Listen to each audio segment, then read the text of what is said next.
ऐश्वर्या, तो आप जब नेवल एकेडमी एडीमला पहुंचे तो कैसा रहा एक्सपीरियंस? वाज इट डिफ़िकल्ट, मुश्किल था, फिज़िकली या एकेडमिकली मुश्किल था?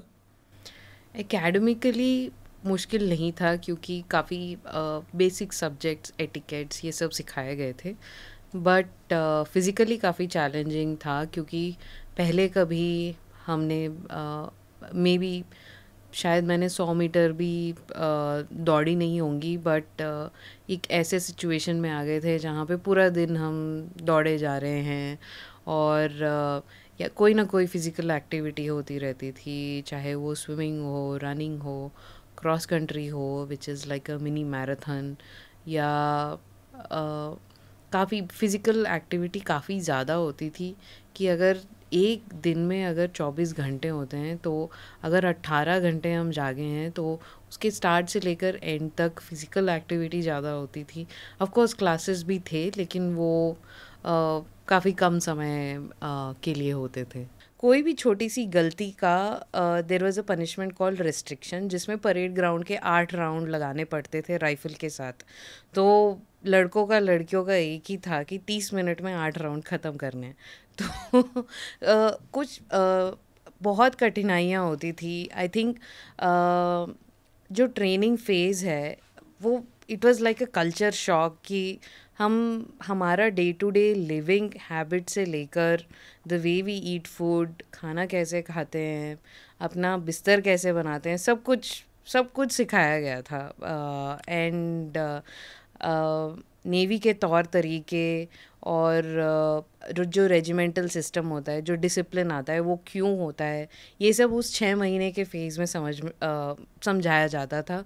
लेकिन क्योंकि हम पूरे 20 साल अपने किसी और तरीके से रहे हैं, मुझसे तो रहा नहीं गया था पहले 1 महीने में, और मैं लेटर लिखती थी अपने पिताजी को कि मुझे नहीं रहना यहाँ पे, मुझे घर वापस आना है। तो वो बोलते थे बस ये ट्रेनिंग फ़ेज़ ख़त्म होने दो फिर आ जाओ घर, एंड फिर आप डिसाइड कर सकते हो whether you want to continue और नॉट।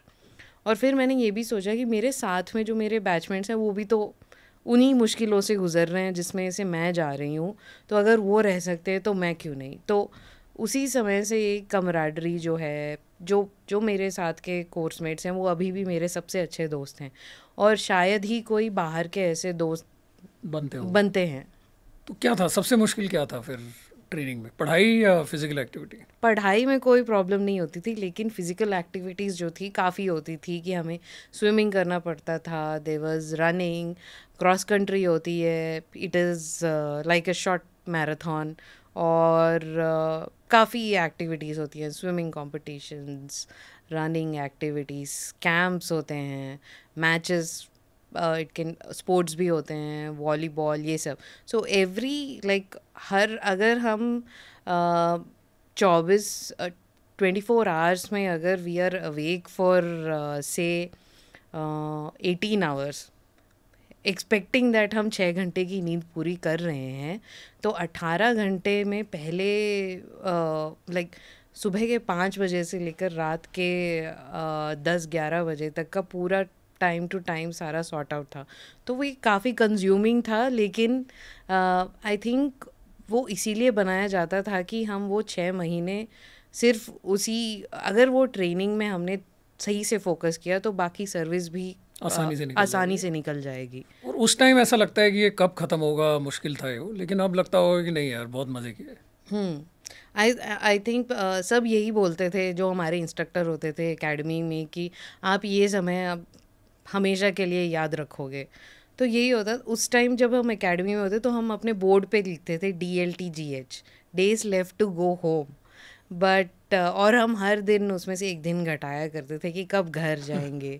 बट आई थिंक अभी जब हम सारे बैचमेट्स मिलके बात करते हैं तो हम स्टिल हम वहीं पे जो इंसिडेंट्स हुए थे, जो मेमोरीज थे, हम रात रात भर तारों के नीचे भी सो चुके हैं, ऐसे भी इंसिडेंट्स हुए हैं, हम याद करके उनको वी रिलीव दोज डेज जो एकेडमी में हुए थे। अमेजिंग। ऐसा कुछ याद है आपको कि कुछ फ़नी इंसिडेंट हुआ हो या कोई बहुत ही मजाकिया वाकया?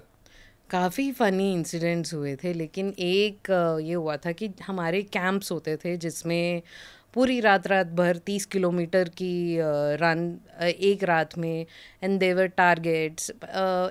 It's like a war like scenario but short and to test our physical mental capability. नहीं, मेरा एक सवाल है इस पे, और ज़्यादा सीरियस नहीं है, लेकिन नेवी की ट्रेनिंग में ज़मीन पे 30 किलोमीटर रात को दौड़ाने का क्या मतलब है?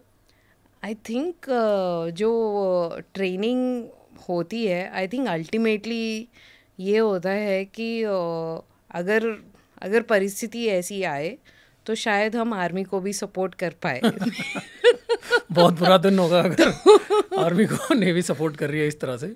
लेकिन मेरे ख्याल से ऐसा होगा कि मेंटल एंड्योरेंस चेक करने के लिए या physical endurance check. There were specific targets we had to pick, और लोकेशंस जहाँ पे हमें रीच होना पड़ता था. तो कभी कभी ऐसी फैसिलिटी नहीं होती कि इतनी सारी लड़कियाँ को मे बी वॉशरूम्स, और हमें रात में बस झाड़ के पीछे जाके we had to relieve ourselves. तो जंगल में तो हमारे जो मेल काउंटर पार्ट्स हैं, हम उनको बोलते थे कि यार आ जाओ. सो वो खड़े होते थे और हम we will go into the bushes ताकि कोई आए ना. और हम ऐसी जगह नाउ, अभी जब मैं सोचती हूँ कि ऐसी जगह में थे हम कि कोई चाहे भी तो नहीं आएगा, लेकिन फिर भी हम उनको, लेकिन I think it is a very funny incident. और हम उस लड़की को अभी भी बोलते थे कि यार तू उस दिन आया था हमारे साथ. बट आई थिंक उसी की वजह से जो हमारी दोस्ती थी, बॉन्डिंग, कमराडरी जो हम बोलते थे, वो काफ़ी स्ट्रॉन्ग हो गई. एक फेथ, ट्रस्ट, ये चीज़ें उसमें बढ़ जाती हैं.